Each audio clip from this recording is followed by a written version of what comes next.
energetic crowd this afternoon.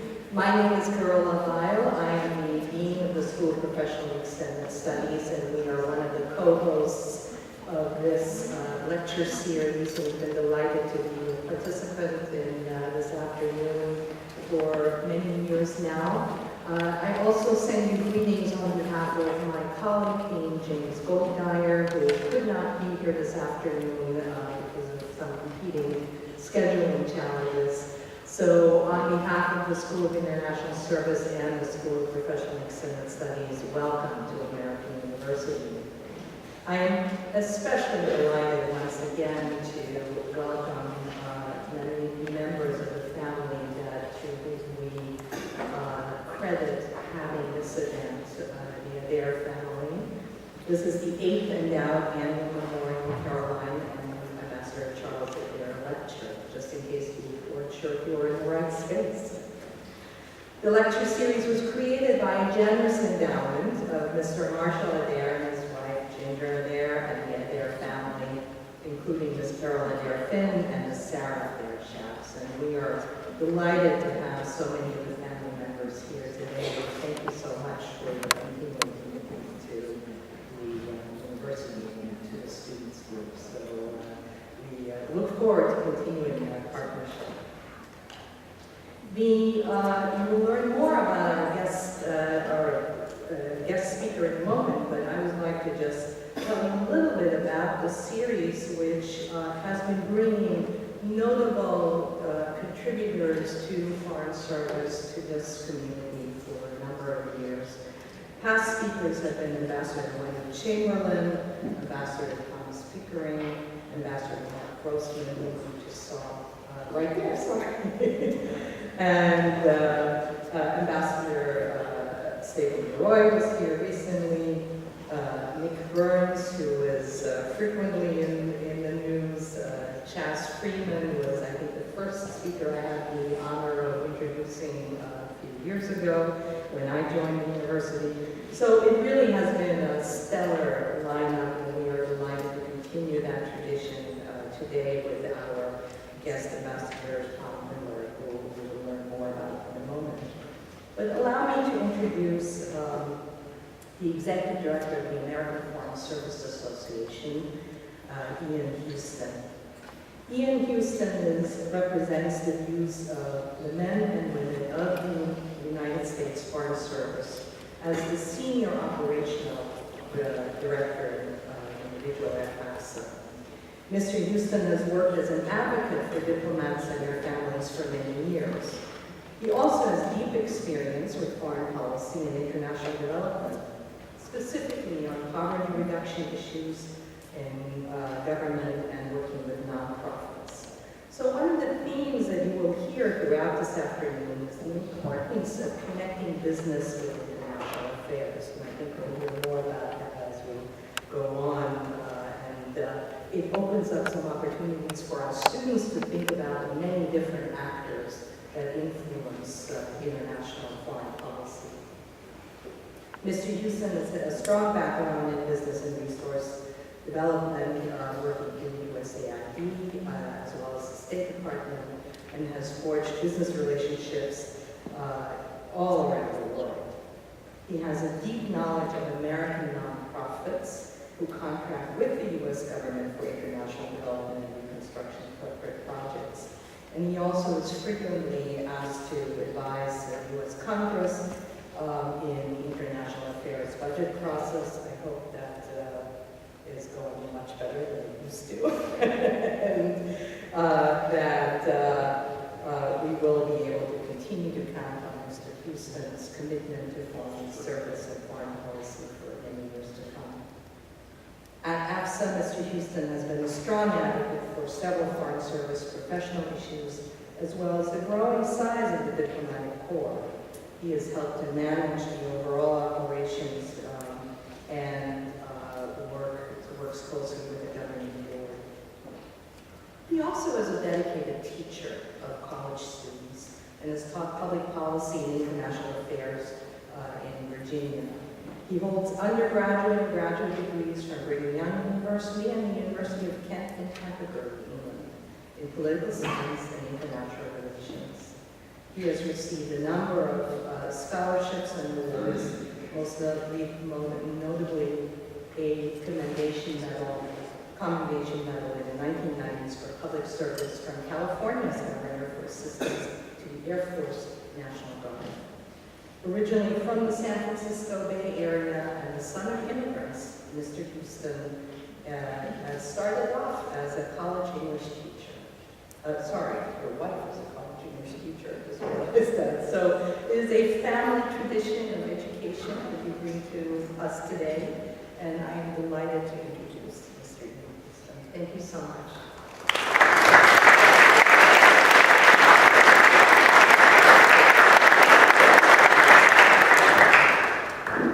Well, everyone, it is truly a pleasure to be with you in what is a chapel of learning here on a summer day. It is still summer, so we appreciate you being here, and it's a great honor for AFSA to partner with really what truly is one of the finest universities in the world, American University. So it's a privilege for us to be here. Thank you for hosting us today. As has been said, AFSA, the American Foreign Service Association, is a professional association labor union for more than 31,000 active and retiree members of the United States Foreign Service. Aside from protecting the professional interests and rights of our members, AFSA's principal missions are as follows: to promote a strong and effective professional career in foreign service as the international backbone, really, of American diplomacy. We ensure the maintenance of high professional standards for all American diplomats, and we promote understanding the critical role of diplomacy and development in promoting America's national security and economic prosperity. So I wish to welcome you here today, and I do want you to leave with this impression that the Foreign Service is real. The men and women of the Foreign Service are serving around the world, sometimes in difficult situations, sometimes paying the ultimate sacrifice. And you as students, as you aspire perhaps to that endeavor, keep in mind that these are men and women who are patriots, who serve our country and serve it well. And we ask that you remember them as we go about this discussion. In 2006, as has been described, the Adair family generously chose to provide an endowment, enabling this program to go forward. What I would like to recognize is these are two beloved parents of Marshall Adair, who is here, and his sister Carol Finn, who is also here. And that we keep in mind the spirit that they brought to the Foreign Service and the ideas of foreign policy and international relations and peace. We honor their memory, we honor their spirit today.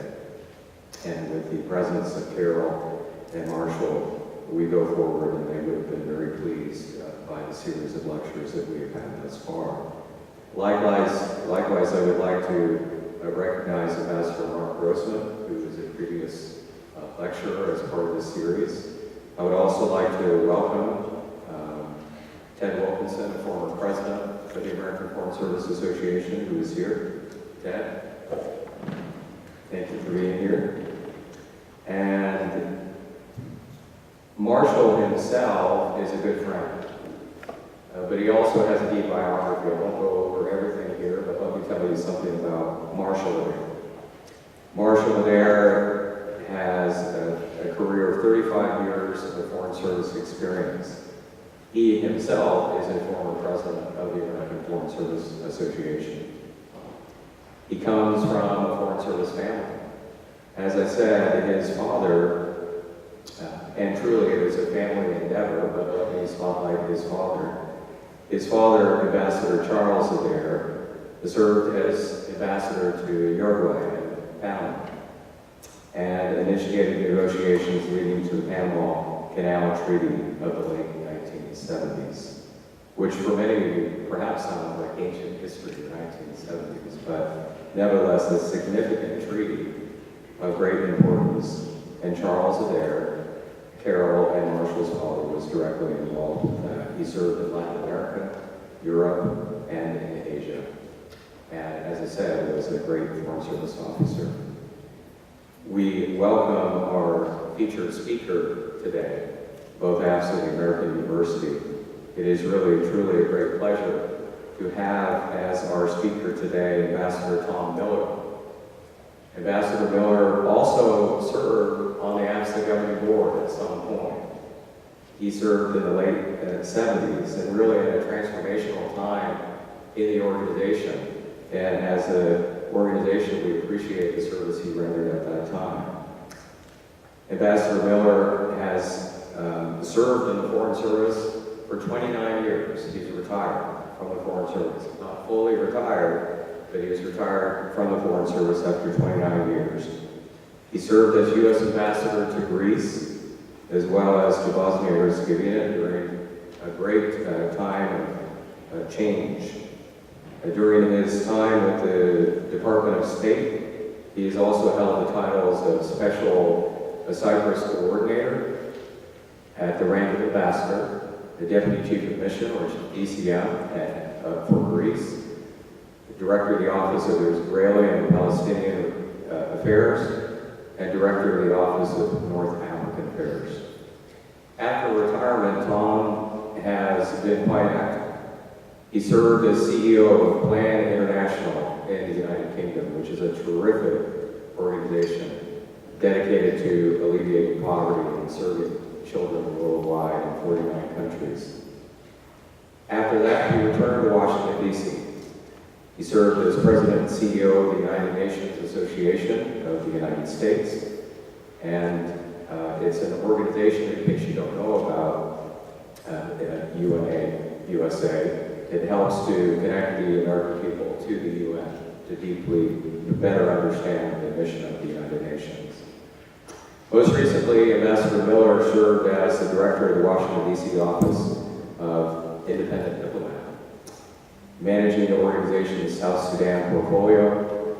Today, Ambassador Miller holds the position of President and CEO of the International Executive Service Corps, or IESC, which is a terrific organization. If you don't know much about them, look them up.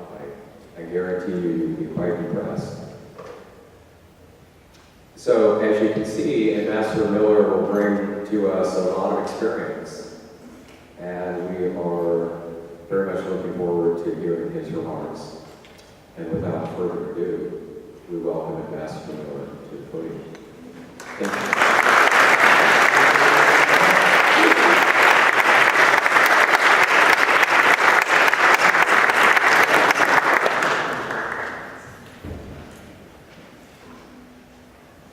Thank you very much for that kind introduction.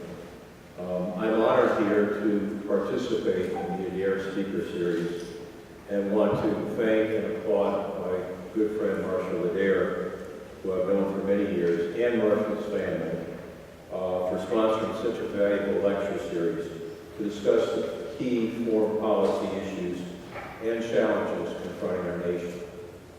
I'm also honored to follow such esteemed friends and colleagues who have delivered this lecture in the past, starting with Tom Pickering, my good friend Mark Grossman, who was kind enough to join us today, Chaz Freeman, Wendy Chamberlain, Nick Burns, Dave Roy, and last year, those of you who were fortunate enough, John Campbell, who is one of our nation's foremost experts on Africa.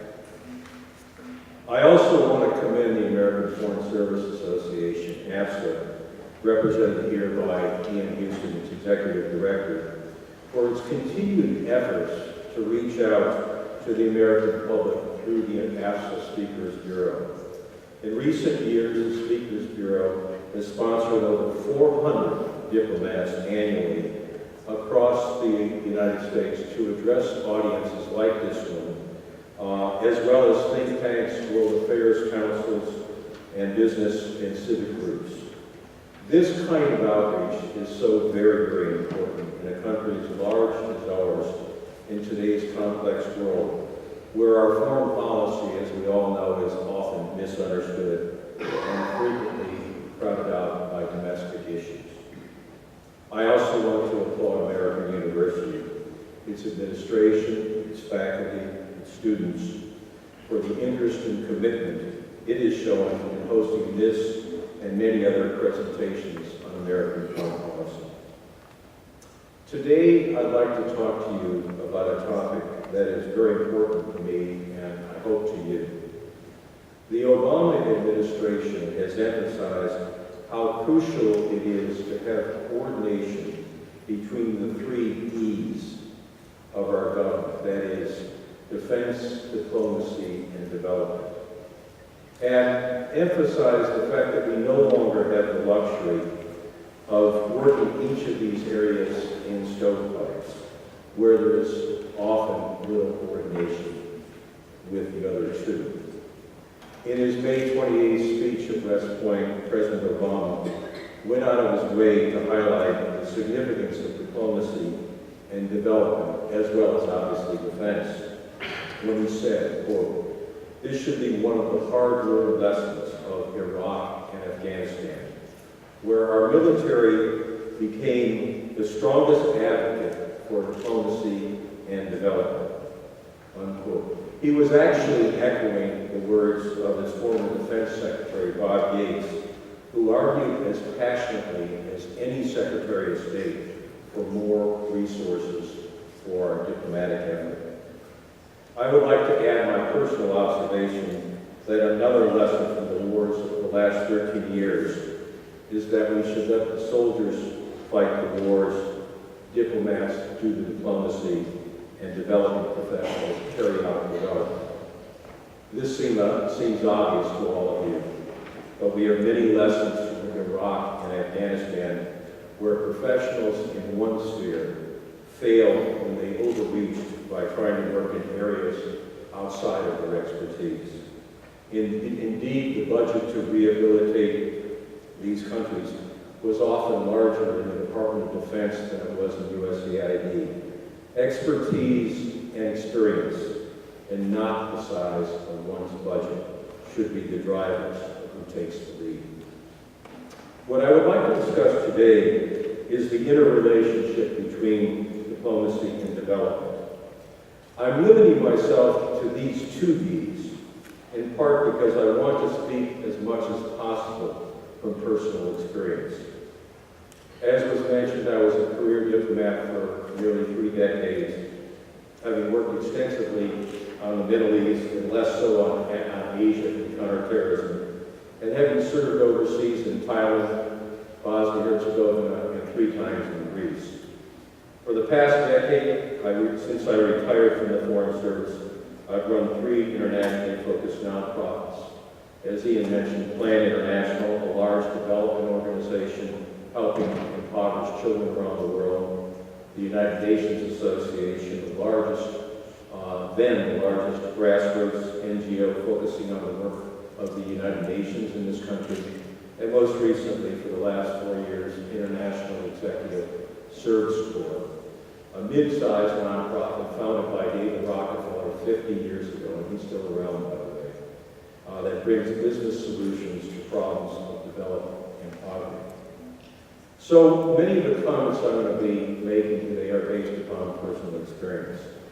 Many of them are critiques of the way the U.S. does business around the world. But these critiques should in no way be taken as criticism of the extremely dedicated cadre of diplomats and development professionals with whom I've been privileged to work over the last 4 decades. Nor should they be taken as criticism of successive administrations, all of whom come into office trying to do the best job they can for the American people.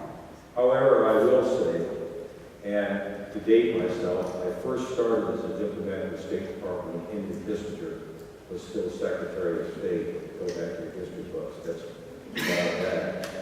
The one trait that I have observed in incoming Republican and Democratic administrations is the tendency to discard many good practices, kind of throwing out the baby with the bathwater, and make changes solely to establish the new imprint of the incoming administration.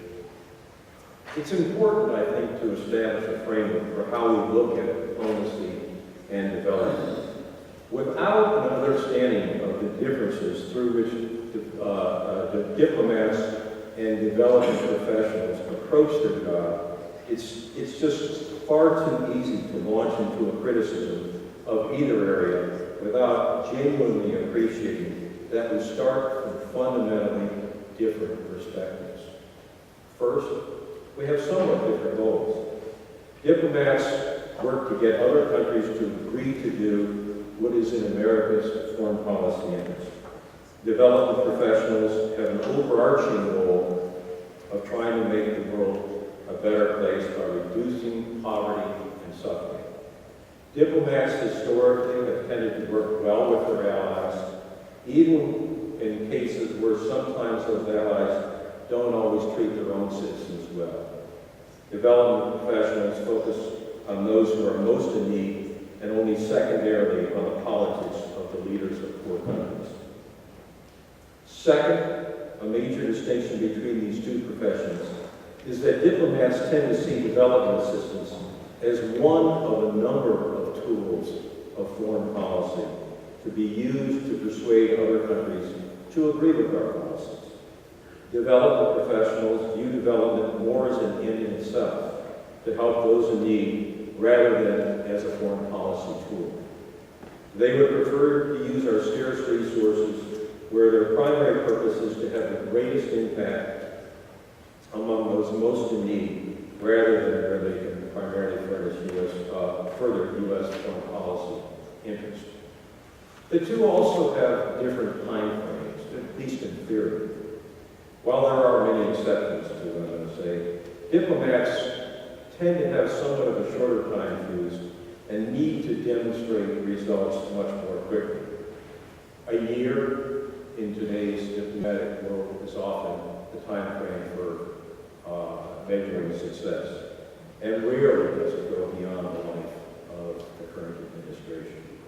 Development professionals know by nature that their task is long-term, in which results are measured over decades or longer, that is, over several administrations, and that shorter-term efforts will often end in failure.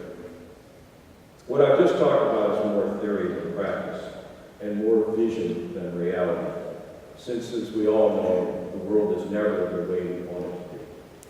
However, what I'm going to talk about now is specifically for those of you in the audience who are undergrads or grad students, those of you who are thinking about a career in the international field.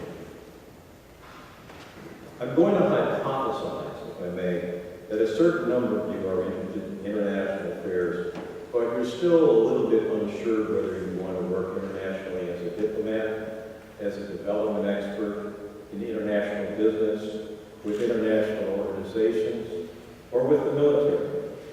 I'd like to share some of my experiences and perspectives should you decide to consider either diplomacy or development. One of the key questions, with the hundreds of billions of dollars we spend abroad in helping other countries and their people, is, are we accomplishing our objectives? Perhaps even before that question, we have to ask very coldly, and I'm afraid we often don't, do we even know our objectives?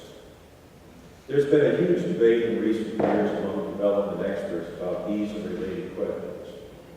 Former World Bank official William Easterly, who in 2006 wrote the best-selling and highly provocative book, The White Man's Burden, Why the West's Efforts to Aid the Rest Have Done So Much Ill and So Little Good, raised some very fundamental issues and questions some basic assumptions that really do warrant our serious consideration. Just earlier this year, Easterly authored a sequel entitled The Tyranny of Experts, which he attacked the decades-old assumption that with enough money and experts, we can eradicate poverty. I fully agree with Easterly that poverty should not be seen simply as a technical problem amenable to technical solutions. Easterly also raised some very basic questions about how we dispense foreign assistance, questioning the wisdom of working through a corrupt and or inefficient leadership of the host country. What he didn't really answer was, what's the alternative in situations like this? Set up parallel structures? Not practical or possible. Withhold aid to those in need? Not really something that our conscience would allow.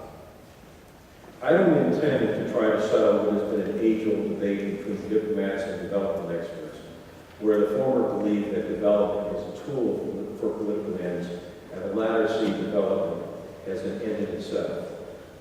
Our own recent history, particularly during the Cold War, often had us in bed with such dictators as Marcos, Caputo, Suharto, any number of Latin American leaders, and others. In these and many cases, and now in hindsight we see it, we realize that a lot of the development assistance that we gave to these countries was siphoned off by corrupt leaders. But it also, in addition, ended up propping up these dictators and making it harder for us to genuinely improve the lives of the people in these countries. Easterly called many of these past practices racism on behalf of the West. From what I've seen firsthand, I'm not sure that's a fair characterization. Instead, in thinking back of the last 20 or 30 years, I believe there's more naivete on the part of well-intentioned people. Another very interesting issue that Easterly raises is what some may call the blank slate mentality. That this is the conviction that measuring the success of development needn't go beyond comparative statistics and growth rates. Everything can be measured by statistics. Indeed, I think he really has something here, in that real success in development is not just the numbers that can be measured. That is the number of schools built, the miles of roads paved, the number of children inoculated against disease, but also, more important, are the outcomes and the processes by which development takes place. Let me explain. Outcomes are much more important than the statistics I just mentioned. We should really ask, are children learning rather than how many schools were constructed? Are people able to use roads to bring their produce to market rather than how many miles of roads were paved? Are children healthy rather than the number of inoculations administered? I also said that the process is often as important as the outcome itself. After all, in our haste to do good works, we sometimes forget that this is their country, not ours, and that we will eventually leave. Will what we leave be a mess or programs that are sustainable? Also, is what we're doing compatible with the cultural practices and norms of that country? In this respect, allow me to share one personal experience that addresses some of these questions. My nonprofit, International Executive Service Corps, has been working on a project in Afghanistan for the past 4 years. First, it was under the auspices of the U.S. Department of Agriculture, and now much more recently under the auspices of USAID. And the purpose of this project has been to help build the capacity of the Ministry of Agriculture so that it can more effectively deliver services to Afghan farmers so they can improve their incomes. Our project has gotten high marks. It's been continued a couple of times. But I'll leave it for others to make judgments on that story. I would say that at this stage, our biggest supporters and proponents are the Afghans themselves. And it's because we've done 3 things. First, we designed the program to take into account Afghan practices, norms, and cultural sensitivities. It's very important, and that took a lot of consultation. Second, over 99% of our staff are Afghan nationals. This goes a long way in answering the question of sustainability. And third, we physically work within the Ministry of Agriculture, side by side with the minister and the Afghan civil service. Unlike many development projects that work in separate, standalone buildings and are isolated from the population they're seeking to serve. Indeed, another basic dilemma of development boils down to some very divergent views held by two Nobel-winning giants in the development field. On one hand, Sweden's Gunnar Myrdal claimed, and this is a quote, "Poor people were neither interested in rights nor capable of much individual initiative, even if they had such rights." That sounds pretty paternalistic. He basically argued that national governments had to emphasize development, despite an illiterate and apathetic citizenry, and that the first goal should be to conquer malnutrition and disease before it focuses on individual freedoms. On the other hand, Viennese laureate Friedrich Hayek felt that the freedom of the individual, in which people could shape their own lives, was more important than pushing basic development objectives. Well, there's no right or wrong here. After a lot of thought, come down, you've got to have people fed and alive first before they even have a chance of seeking these freedoms that Hayek was talking about. As I mentioned earlier, in my experience, every administration that's come in office since I've been in government has tended to reinvent the wheel. Both the State Department and USAID have been reinvented more times than I care to count. Always with the best of intentions, but with a subtle agenda that the predecessors' work could definitely be improved upon. Indeed, this propensity to reinvent goes well beyond state and USAID, as we saw JFK and Robert McNamara seeking to quantify everything in the 60s. Ronald Reagan striving to do less with less in the 80s. And Bill Clinton actually launching a major reinventing government initiative under the leadership of then Vice President Gore. This is not to say that many new ideas don't come out of these initiatives, but I do question sometimes whether the results are always worth the effort. I have also seen too many cases where good ideas and practices were discarded by the new administration simply because they came from the predecessors. A few years ago, USAID went through the latest iteration of reinventing itself when it promulgated its USA Forward strategy. Much of this strategy is to be commended, as the world is a much more complex and rapidly evolving place, where yesterday's solutions, frankly, don't work anymore. Reforms in USA Forward focused on three main areas. First, delivering results on a meaningful scale to a strengthened USAID. This called for pursuing a more strategic, focused, and results-oriented approach. Particular emphasis was placed on policy and budget management, as well as enacting a world-class evaluation policy. Second, identifying and scaling up innovative breakthrough solutions to address intractable development challenges. This is another effort I would applaud, as technology has become a major enabler to development in the last couple of decades. Just think back, with the internet only a quarter of a century old, of all the technological developments we have witnessed over the past generation. It is a partnership between our government's development efforts and the academic, scientific, and business communities which really is a force multiplier. Promoting sustainable development through high-impact partnerships and local solutions was the third leg of this USA Forward strategy.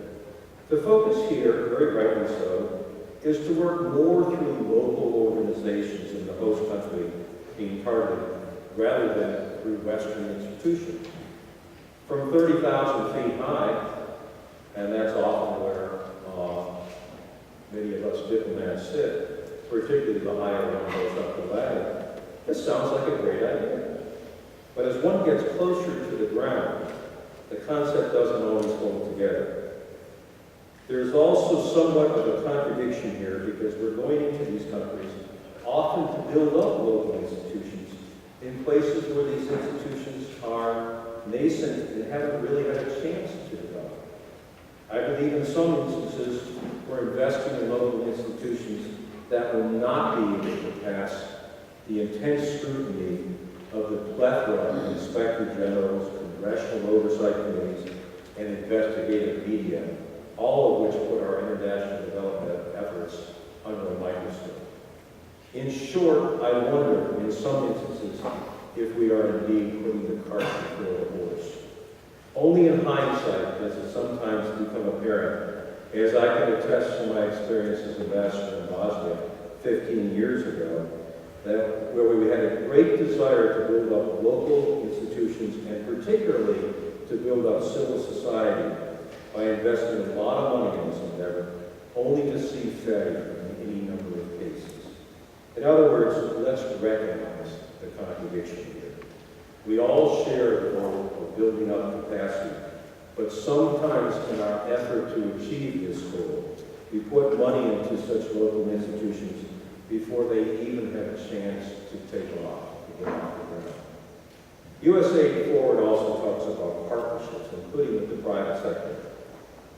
We've reached a point today where official assistance programs are no longer the panacea that they once were, but at best can be a catalyst for mobilizing other far more significant resources, or at least they can be a safety net in places where markets fail. Indeed, in many countries today, including Pakistan and Colombia, official aid is not even the most important element for dealing with problems of poverty, as more favorable trade or tariff arrangements ultimately would have a larger impact in these countries. While it is not specifically part of USA Forward, I would also like to call your attention to another well-intentioned but sometimes troubling aspect of our development efforts around the world. And this is the increasing emphasis that we have on what we call budget support. Well, what is budget support? It's when we give money directly to the ministries and the host government so that they can make the decisions and have the operational control over how the money is spent. You all say, that's wonderful, that's what we should be doing. Again, from 30,000 feet high, and the perspective of perhaps a senior diplomat or ambassador, this looks great. This looks like a good approach because it empowers national governments and gives them the wherewithal to stand on their own. Where one runs into trouble on this is when you get closer to the ground level and realize that we're often extending budget support to governments in places that there might be a great deal of corruption, inefficiency, and waste. Indeed, in 2012, the U.S. government pledged to provide 50% of its overall development assistance to Afghanistan through budget support. We had a similarly high percentage the international community did in Bosnia when I was ambassador. The theory, again, is fine. The practice often is not. Because those on the ground, that is the development professionals, are often held responsible and accountable for ensuring that these funds are properly spent, and they often have great difficulty in doing so.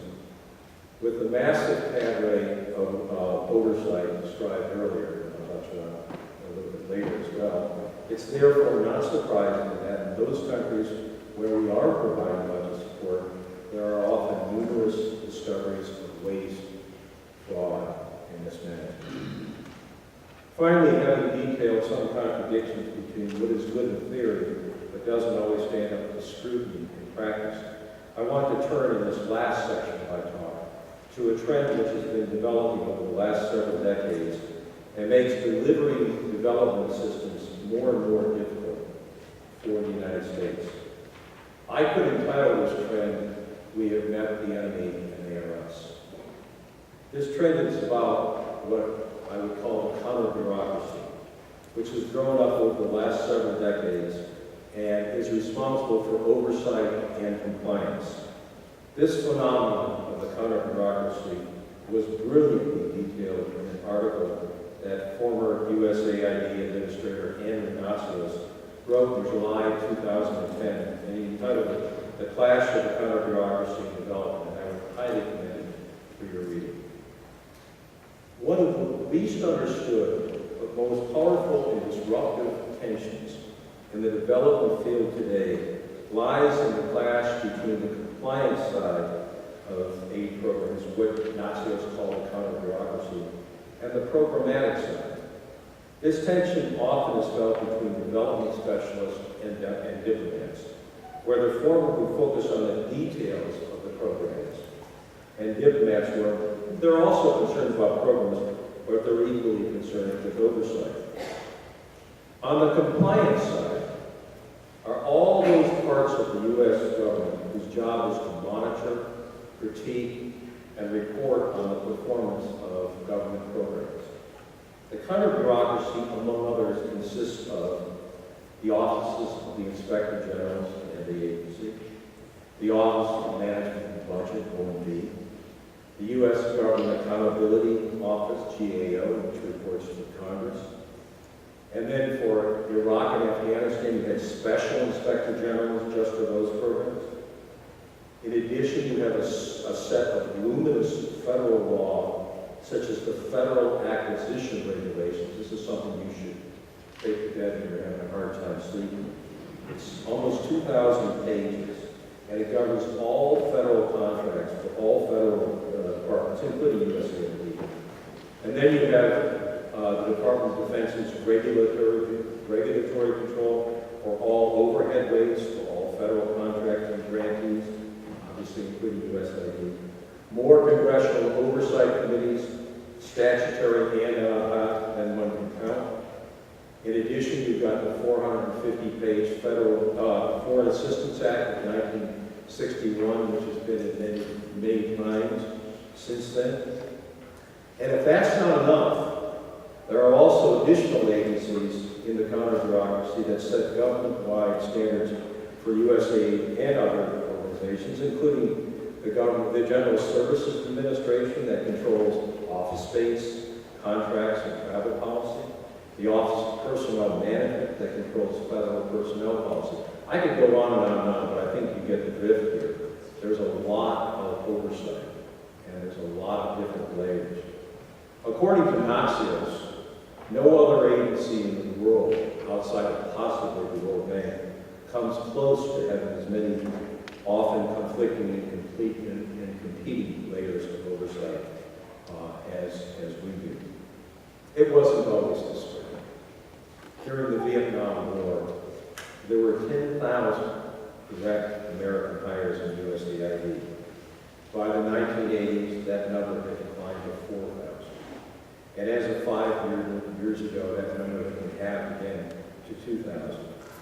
While the number of people who work on programs has decreased dramatically, the number of people working on oversight and compliance and accountability and measurement has grown exponentially. Indeed, even the remaining development officers who are there, it was 2,000 or thereabouts, who are charged with working and developing programs, spend an increasing amount of their time answering questions and queries of the counter-bureaucracy. While not nearly as dramatic, one could say similar things about our state and our diplomatic efforts over the years as well.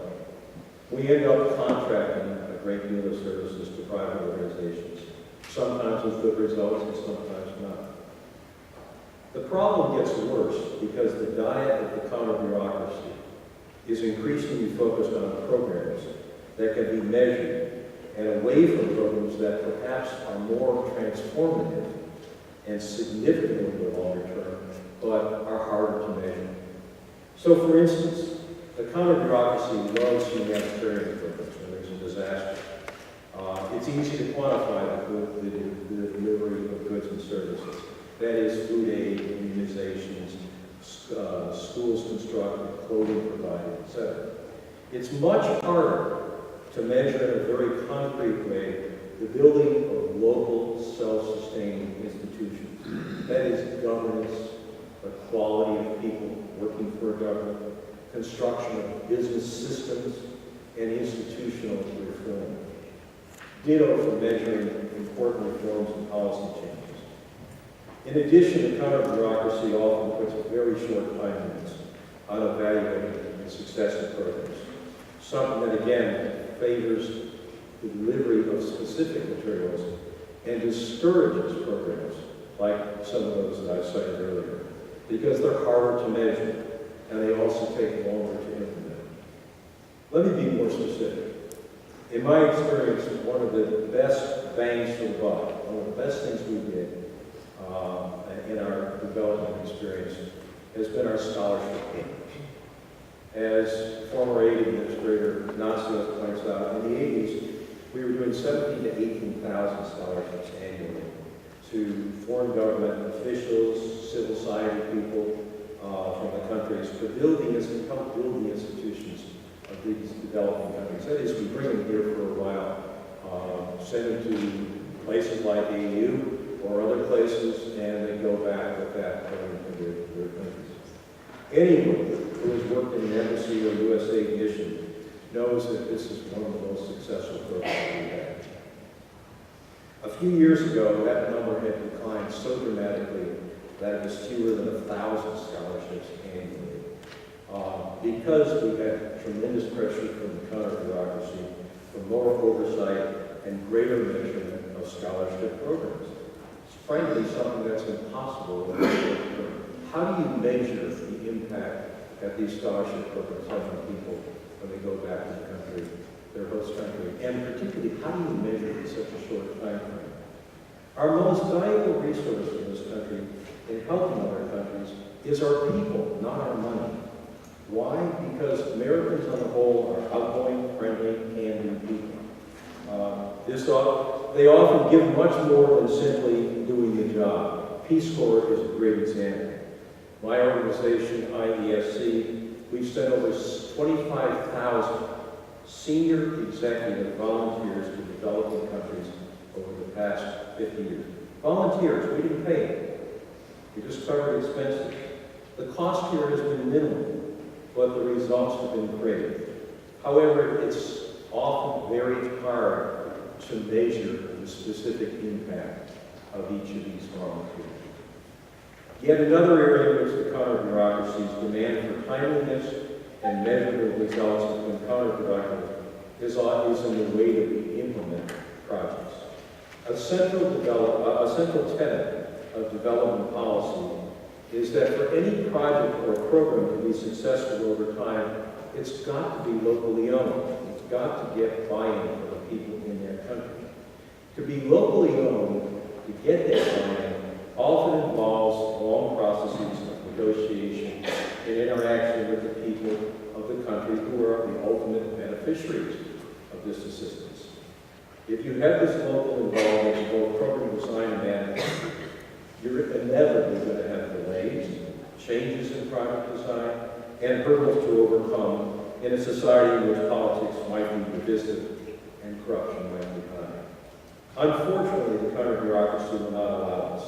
With the result that foreign contractors often end up doing the entire project, and local beneficiaries feel little responsibility or ownership for the program. And you all know what happens there.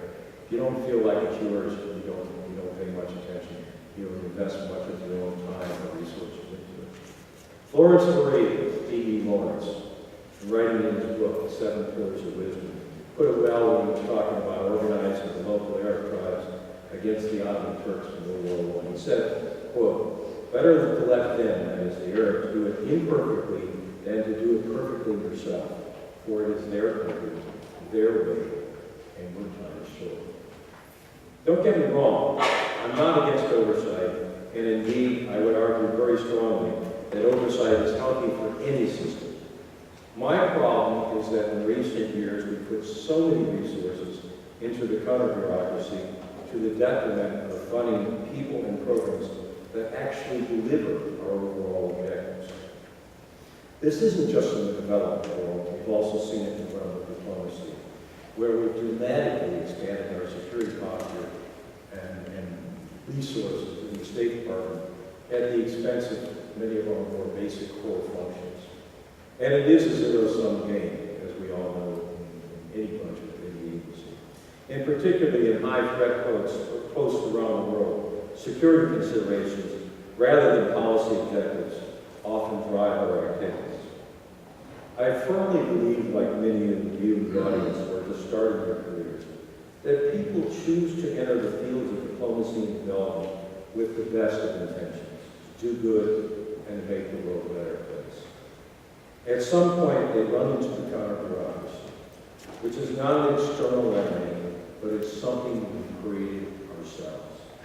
The counter-bureaucracy exerts a strong influence, which often over time refocuses these people who came on board wanting to do good, into now making sure that they simply don't get into trouble.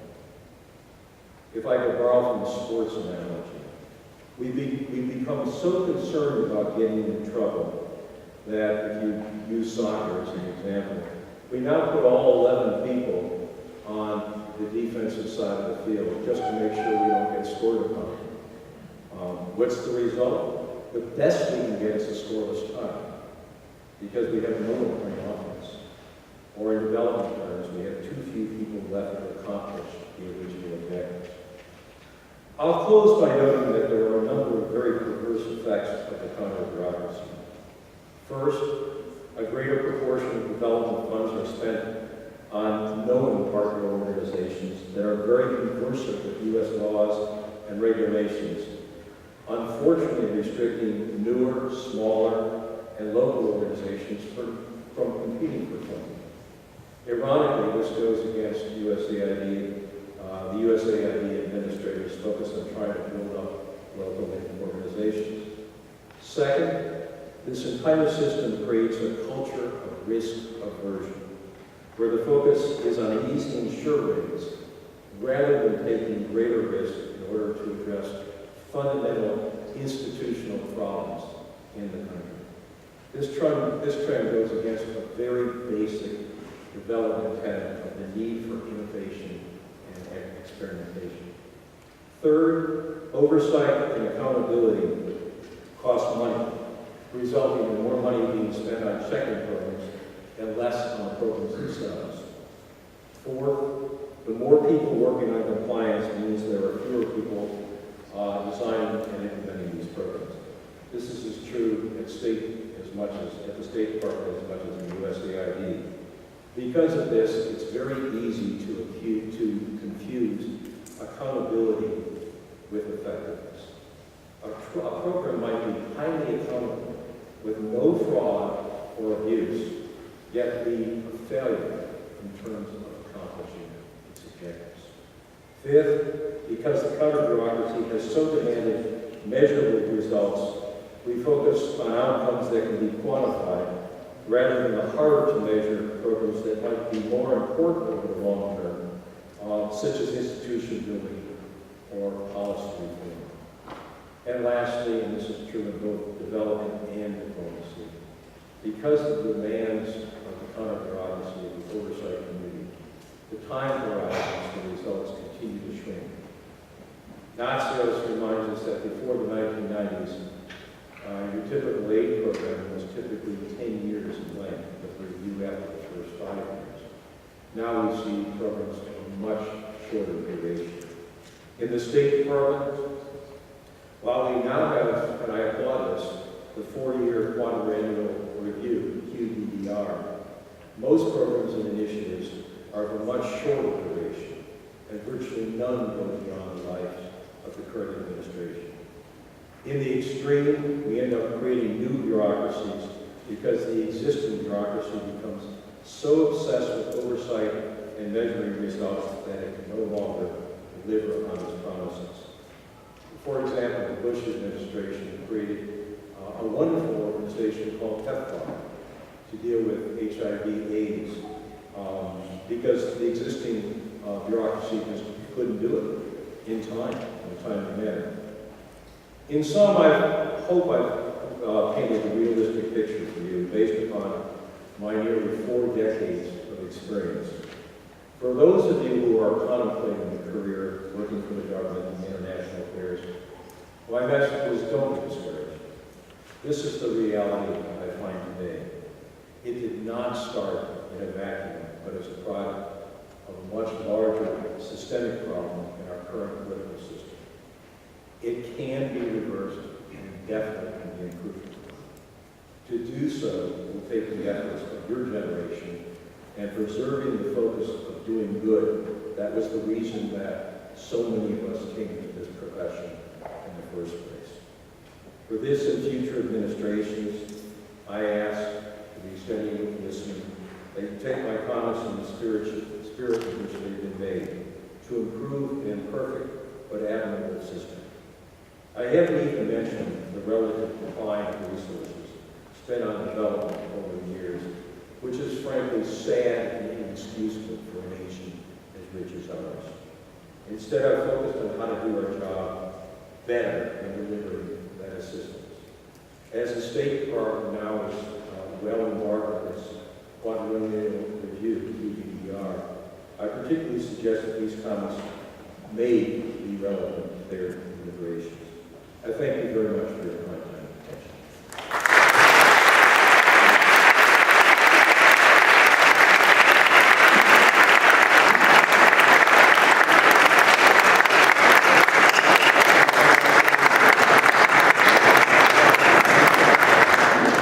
I will be happy to take questions, comments, rebuttals, rejoinders, or anything else, as long as you're not an employee of IASC. We have a microphone.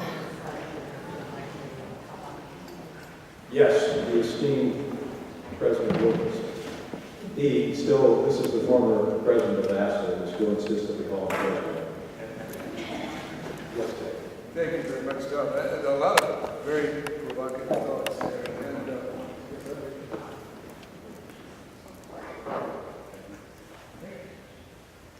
some very provocative thoughts. And I certainly agree with you that Andrew Nexus is one of our most impressive critics of foreign aid policy. In an article yesterday, Andrew Nexus was very critical of the so-called full government approach, which you mentioned as linkage of defense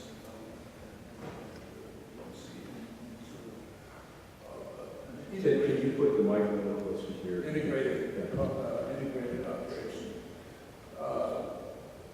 In the quadrennial review that's going on right now, is there a way to address Nexus criticism and give development a more prominent place where it doesn't get suppressed in the more current considerations? I didn't see Nexus's article yesterday. How many of you saw this article? Where was it? I saw it in the AFSA news review. It's a book. It's a criticism, a critique of a book. I can't remember the title of the book. Okay. You know, I think we've got to stop. You know, I said this earlier, that I think we've got to stop kind of just arguing from our stovepipes, from our parochial position. Andrew Nexus, who I have great respect for, you know, is a strong advocate of the development community. And, you know, I just think we've reached a point, because we don't have the resources, we don't have the people that we once did, where we have got to, I'm a big believer in whole government, you know, and so I guess I would differ from there. And whole of government is where, you know, the government works not in each of its individual lanes, but, you know, in a more integrated, coordinated fashion. And I think the whole of government, kind of the whole approach, and I'm sitting here knowing that my colleague Mark Grossman knows 10 times more about this than I do. It all, you know, it really came to the fore with the wars, Iraq and Afghanistan. And we couldn't afford anymore to just work in our own bureaucracies. It's hard. It was hard as an ambassador because, you know, I don't know how many of you know how an embassy functions, but most of the people at the embassy as I was leading were not State Department. They were other agencies. And these were people who really had two reporting lanes. One was to their parent agency, whether it's DID or, you know, Commerce or what have you, and the other was to the ambassador. And we just have to figure it out. We just have to be smarter about it and make sure that that we are coordinating, because we just don't have the resources anymore that we once did. We should have been doing this years ago. You know, the terminology whole of government is kind of self-evident, but I just don't think we can any longer argue our parochial perspectives. And I understand how powerful it is. You know, I spent 3 decades as a diplomat, now I'll die a diplomat. But, you know, I can't sit up here and tell you that everything we did at the State Department was wonderful. You know, and we've got to be our own best critics sometimes, and got to be willing to see the perspective of people from other, you know,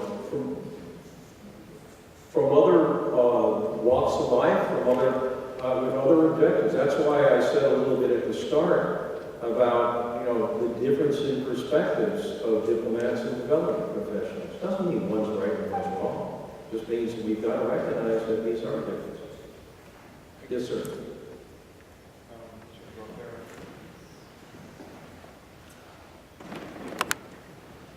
First of all, I'd like to thank you for your honesty. We're a commodity in this town today. Very much agree with a lot of what you said.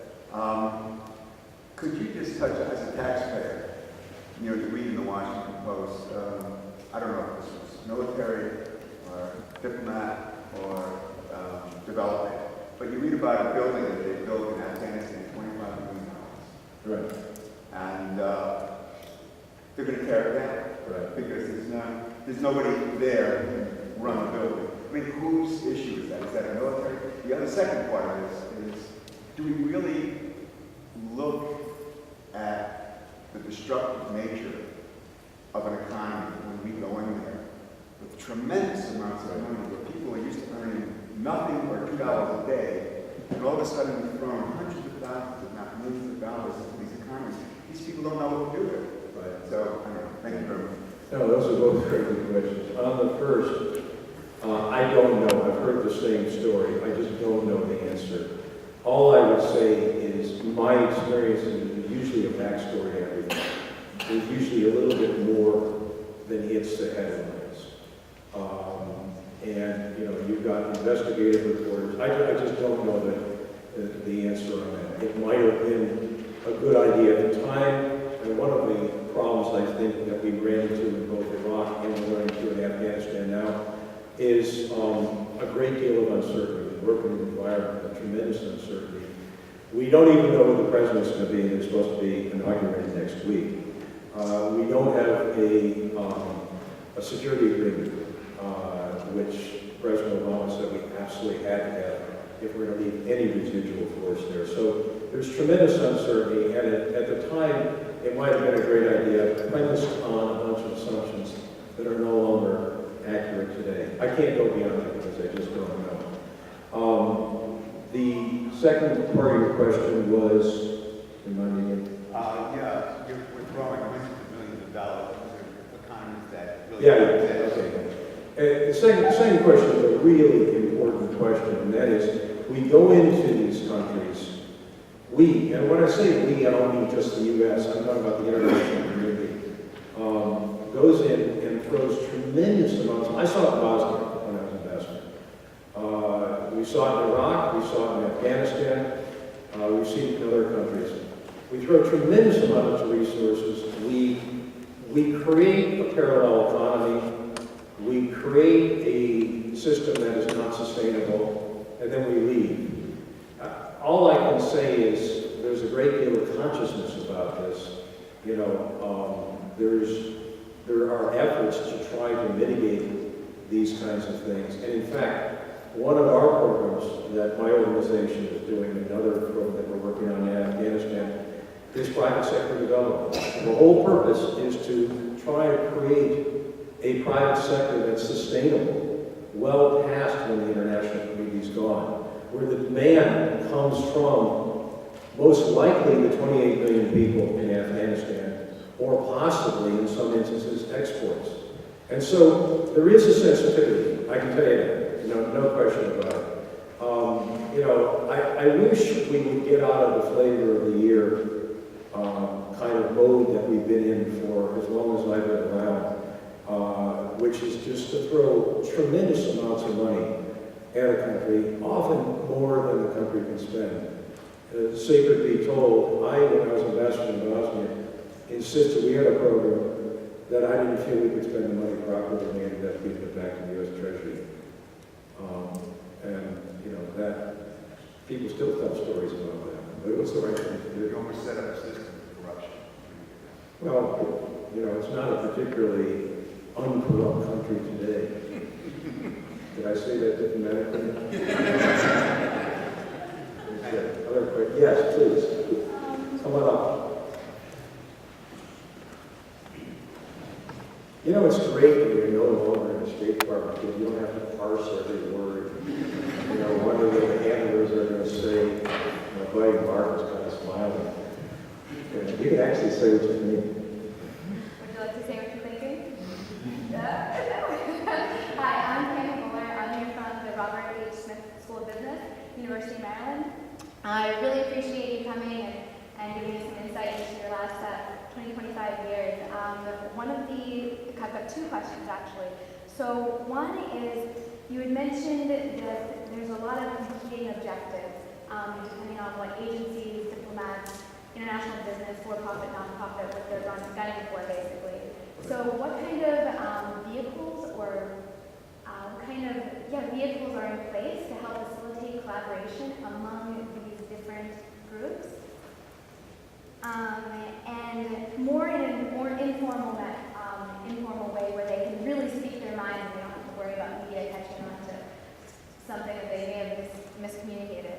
And then the second question is for our generation coming up, myself included, as well as any other people here who are interested in getting involved in international development, whether it's through business or through diplomacy or the nonprofit sector. What would you recommend us really getting our hands into now as we're carrying on other full-time jobs? How can we still get exposed to that area and learn more about it? Okay, good questions. Vehicles for collaboration. There is an interagency process. It's been around for a long time. It kind of waxes and wanes in terms of effectiveness, often based on the leadership of the government. If the leaders get along okay, the interagency process works well. I think historically people look at Bush 1 as an example of where the interagency process worked very, very well. Perhaps Bush 2 is an example where it didn't work nearly as well. And so the interagency process, where you bring people from different agencies at the same level together and they hash out stuff. And you need a strong set of you need a strong system to make sure that it's not just idle conversation, that they really are working toward a goal. And that's often the goal of the NSC, the reason for having a National Security Council.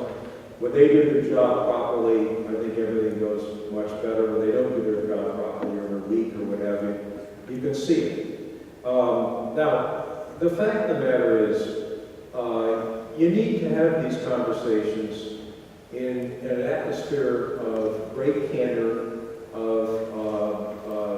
where you're not afraid to say what you believe, and you're not constantly pulling your punches.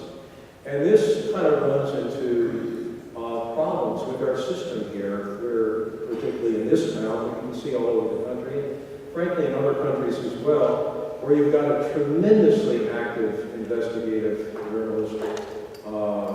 journalism cadre, where you've got a lot of oversight of the countries. You've got a lot of people who have a need to know, or they think they have a need to know. They want to know. And you have all kinds of incentives for people who are part of that interagency process to try to line up allies on the outside. That's what screws up, the ability to have confidential conversations where you're not afraid to lay out all your thoughts. How do you prepare for your second question, how do you prepare for a career in the international field? I would say a couple of things. Number one, I highly recommend the Peace Corps. I know it's hard to get into it these days, but the Peace Corps is a great institution. It also gives you a lot of credibility when you come back. You've worked 2 years in a pretty remote place or a place with tough conditions. And it gives you a good sense. You not only have the credibility, but you have a sense yourself that this is something you want to do. doing development or working in the international sphere, it's sexy, it's cool, I get it. You know, I wanted to do this when I was young too. It's why we have a lot more people being educated in development than there are jobs for today. And that's unfortunate, but that's been the way it's been for many, many years, because it is a cool profession, you know, with any of these areas that I mentioned. The other thing I would say, and you know, I get it that you got student debt and everything else, but internships.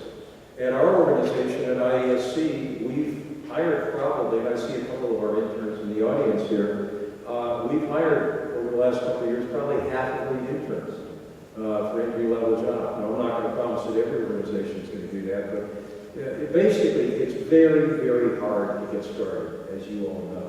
Very, very hard. And once you get in that bottom rung, then you're on your own. You've got to work hard and climb your way to the top. But getting to that bottom rung is hard. And I would say internships, particularly for a place like AU, where you've got so many opportunities, are a great vehicle for doing so. You know, now it's almost axiomatic to have a master's degree.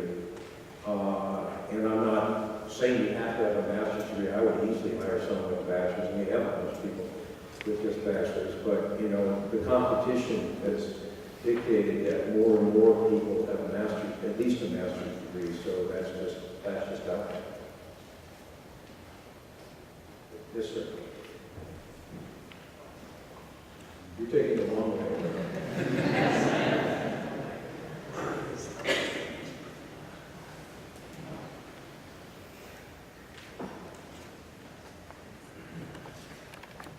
Hello? I hear you. One of my questions first. You happen to state... Can you speak a little bit closer to the mic? One of my questions first.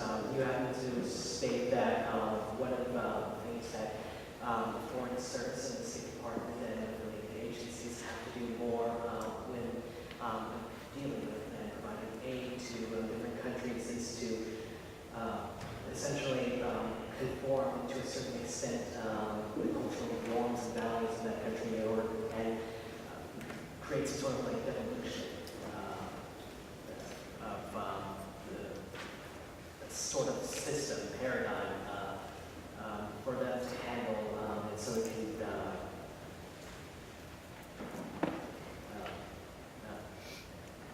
sort of handle it at a local level in a streamlined sort of manner. I'm just trying to ask first, is there like a sort of threshold or limit to which the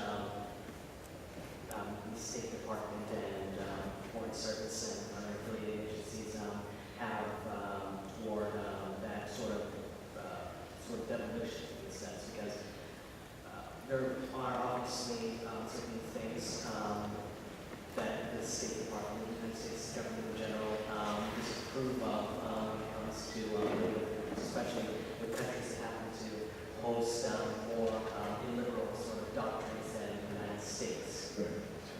It's a very good question. Did y'all hear that? The question is, I'm going to put it not as eloquently as you did, but in just a simple word, is, you know, you say, give me your name, please. Mark? Mark? Yes. Mark said, you know, I mentioned that we don't pay enough attention to local norms and customs and practices, etc., and we should be a bit more sensitive to these. But he said, well, how about norms that really go against kind of basic human rights, or against the grain for us? And, you know, one would be the way you treat women in a lot of countries. Does that mean we should practice the norms of that country? Another is perhaps using child laborers. You know, just because it's a norm in the country. I remember in Bangladesh when I was running plan, you'd see a lot of kids didn't go to school, they'd be in the brick kilns, helping make bricks when they were 9, 10 years old. That's the norm in the country. Should we agree with that? Absolutely not. And, you know, I'm not saying we have to stand up on a soapbox. We shouldn't be funding projects, you know, that go against basic human rights. And, you know, universal human rights. There's a universal declaration of human rights. It's not U.S. specific. It's something that the world, even in some countries where the leaders, they've signed on to it, even if they don't practice it. And I would say, no, we should never be part or party or funding programs that violate such norms.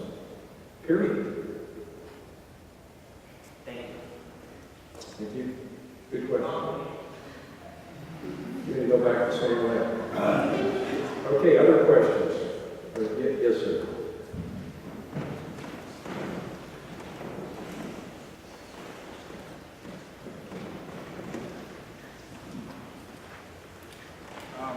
Well, first, thank you very much for quite an interesting presentation. As a development professional myself, I've spent about 27, 28 years now trying to work the development angle of this equation. And most importantly, I've become very fascinated by this nexus between diplomacy and development. And the counter bureaucracy you talk about has had an interesting effect on my own agency in the sense that I think what's happening now is that increasingly we are becoming very short-term in our perspective. And I have found actually that my State Department colleagues are in fact the ones who are getting the longer perspective. And an example of how this has kind of worked in an interesting case was in Asia. I was actually given resources for our mission to develop programs with ASEAN and with APEC for economic integration. And we worked very closely with state where they were working on the policy issues and we were working on the developmental institution building issues and the trade issues and the trade integration issues and all of the economic and legal reforms that are required in that process. And it became an extremely strong collaborative process. It transcended, it was a whole of government approach in the sense we were dealing with a lot of missions, a lot of embassies, we were dealing with a lot of foreign ministries and their regional counterparts in that process. But I found it to be a very dynamic way of kind of engaging on a whole huge range of developmental issues. In the end, although we were in fact doing economic reform issues, we were getting political results.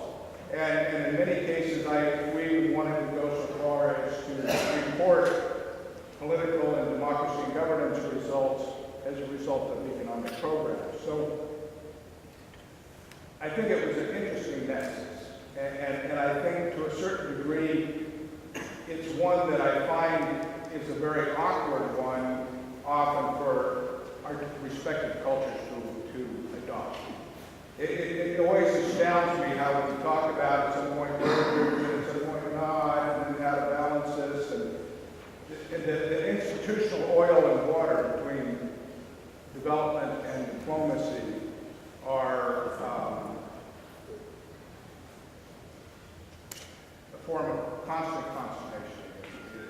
And I'm interested in some of your work, how in fact you think there might be ways to bridge it. Because I think going forward, the real coordination of whole of government of the 3 Ds in particular, and how we work this mixture of politics and of agency stovepiping it's a problem. And it's, I'm very interested in what your thoughts might be on the future. Well, David, that's probably people have written books about how you bridge, the divide between defense, diplomacy, and development. Let me offer, David Bennett, by the way, for those of you who don't know, is a former Foreign Service officer, many years at state, and he's now teaching at the Army War College in Carlisle Barracks, Pennsylvania. So he has that defense and diplomacy perspective. One of the things I would suggest, and I kind of make it, you don't make anything in the U.S. government mandatory because people like me try to figure out how to get around it. But I make it career enhancing for diplomats to work in the development field, to work in the defense fields. Some of this has happened because of the wars anyway. I You know, people said in 1986 that it would be impossible. It was the hardest thing in government ever to try to create an inter-service mechanism in the Department of Defense. Before 1986, you had the Army, the Navy, the Air Force, and the Marines, and you know, they just didn't talk to each other, didn't coordinate, didn't do anything. And then you had the Goldwater-Nichols reforms in 1986, which made it really important and kind of mandatory for there to be a lot more inter-service coordination, and more than just coordination. You got rewarded for serving outside of your service and in inter-service jobs. I would do the same thing. I mean, when you can break the Defense Department bureaucracy, that's the hardest bureaucracy in the U.S. government today, which I think you'd agree with. You can do it with other bureaucracies. And what I would do is I just make it career enhancing. You know, don't make it anything mandatory, because people like Grossman and I will always figure out how to get around it. But make it career enhancing to work in a Navy mission. Make it career enhancing to work at the Pentagon. I'm not saying that diplomats should all start putting on uniforms and all that kind of stuff, military uniforms, but I think we can do this. I think the rhetoric far exceeds the practice thus far, but at least the rhetoric is in the right direction. Yes, ma'am. And then, you know what we're going to do to save some time? Why don't we? No, what I was going to say is, come on up and talk. Come on up right behind me, so we don't. I'm not good enough at doing multiple questions. I'll forget the first. I promise I'll make this quick. Okay, we'll take these last three questions. Three, that's it. Thank you for coming. I am representing the School of Professional and Extended Studies with Dr. Nice and Professor Russell. I'm working on my MPA as well. So my question is, being from the School of Public Policy, Public Affairs, and Public Administration, you talked a lot about measurement, and I know a lot of my courses deal with measuring success, measuring programs, and you really inspired me. I'm searching for a thesis topic, and I'm like, it's my last quarter, I've got to find it, and I found it today with your speech, so you've really been inspiring. However, measurement is key. Whatever is not measured cannot be in the budget. So can you list an alternative, although you said we need to cut back on showing quantitatives on how we can measure certain programs, initiatives that we launch? How can we have effective KPIs so that we can see an ROI on our investment? KPI ROI. Okay, good question. Did you all hear that? You know, if you can't measure it, it doesn't get in the budget, so how do we do it? You know, particularly after I said some of the most important things you can do in helping people in a country that needs help are not necessarily measured. Building institutions, creating systems. You know, I think I have two answers for that. First of all, sometimes the measurement isn't obvious, but you can still get it.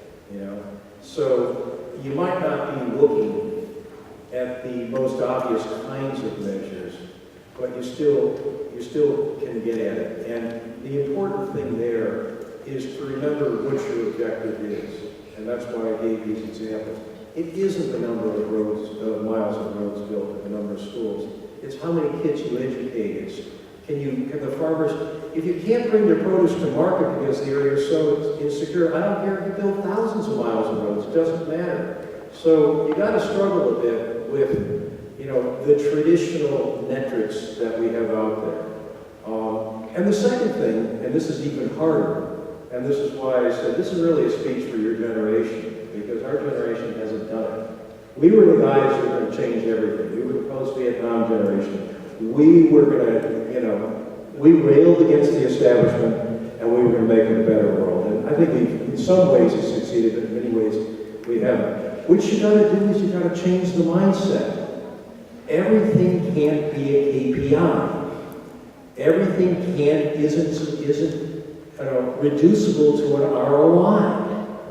You know, and at the end of the day, And I gave the example of IESC, my organization, which I love, which I'm very proud of. You know, at the end of the day, we send out these volunteers, we're not paying them. You know, and the results of these volunteers, they don't just do their job. It's immeasurable, the kinds of things we do, that they do. One small example, I was up in Ukraine a couple months ago. We sent, after the fall of the wall, we sent 715 volunteers to Ukraine to help them retool. They had a tremendous defense industry, and they wanted to, they no longer had any clients, any customers, so they wanted to retool to civilian uses. And one of the guys was sent, worked with this guy to start a software company. This software company today is 5,000 employees, $7 billion in revenues. 90% of the revenues are subcontracted to Cisco. And it was because, and we met with the founder of the software company, and it was because of this volunteer, according to the founder. That's immeasurable. We didn't send that guy to do that. That happened. And they're still in touch. And by the way, this guy's kids went to college in the States, helped by our volunteer, and on and on and on. That's what the greatest asset that we as the American people have. It's not our KPIs or our ROIs. It's us, and we don't utilize it. Sorry, I get passionate about this. I'd like to just put myself out there, and I would love to volunteer to be your internship if your facilities have big protocols. Well, just IESC.org. Look it up from that. Thank you. I don't know how I'm going to follow that question. It was excellently worded. But to echo the previous sentence, my colleagues, thank you very much for the wonderful speech that you gave. And I'm going to push this question just a little bit further. This past summer, I had the opportunity to get an inside tour of the Ohio State House, my home state, from Chris Porter, who worked with civil service in Iraq, and he said one of the biggest things that he found frustrating was that himself and other officers would often use these measurable quantitative means in order to promote themselves. He said he had a very specific example of a school that was built, used a lot of monetary resources that literally no single individual has ever entered from the area. And so I was wondering, what is the benefit of deregulating? Isn't it kind of a theoretical balance to deregulate when it brings about more risk? How do you hold people accountable at that level? It seems like kind of a theoretical balance to me, because how is the government going to want to take more risk on itself when it could be put on individuals with this quantitative measurement? Does that make sense? It does make sense. And, I think my answer would be, we've got to be willing as a society and as a government to accept failures like this. It's really interesting. In startups in Silicon Valley, if 3 out of 10 companies that you invest in make it, and one makes it big, you've hit a home run. That means you have 7 failures for every 10 efforts. 70% of your efforts fail. We as a government, the private sector has been there for a long time. We as a government would allow that. In other words, we'd rather have 10 very mediocre, accountable projects that don't really produce anything than 3 real successes. And we just got to change our mindset. If the private sector in this country can do it, we sure as hell can. Okay. Sure. I would just like to clarify that you see this as a very possible, very realistic change to come. You don't see it as perhaps too abstract to actually be put into practice then? I think it's really, really hard. I think it's extremely hard. And I'm not saying it's possible or realistic. I'm saying that this is the challenge to your generation. Do it. Thank you. Last question. Well, thank you for coming. Can you hear me? Yeah, I'm getting fun. Well, I guess the way I wanted to word it was actually very similar to what she was going to ask. A little bit more simplistic. But recently I read this book by Catherine Wu. It's Behind the View Forever. It's an amazing book, a New York bestseller. And in it she discusses a lot about Can you speak a little bit closer to Oh, sorry. She discusses a lot about development, and in particular, how development is actually implemented. In the case of India, a lot of the funds that they put forward, I think it was actually UN development, but it can be applied to pretty much any international organization or governmental organization for that matter. Basically, the money didn't go to where it's supposed to. It actually didn't inform the things that you're supposed to. And I mean, I understand that your point that you're coming out with, that oversight and, you know, sort of muck up, you know, the whole system and actually keep good things from happening. Right. Even in spite of failures. But I'm curious, do you think there might be some ways of maybe reorder oversight systems so instead of actually hindering progress, they actually help produce more effective results? Yeah, I think there's a couple of things you can do. And it goes beyond the oversight system. First of all, the system should stop trying to focus on garnering headlines and credit for themselves and really focus on, and there are people within the counter bureaucracy who are very serious who try to do this. So I don't want to paint this all with one brush. But those in the counter bureaucracy who are more concerned about headlines, they should be, you know, they should be more concerned about overall objectives and focus on whether those objectives were accomplished. I think the system itself has got to change in how we measure success and how we define success. And we have to, as I said before, and that is, we have to define success with sometimes with KPIs that are not, you know, that are not necessarily reducible to statistics, but you will know it when you see it. We have to have a longer time frame. Success doesn't come overnight when we're talking about development. And I think we have to, the last thing I'd say is we have to allow for failure. And we have to have tolerance for failure. You know, because if you don't fail, sometimes you really have to try to reach far enough to accomplish your objectives. All right, thank you very much.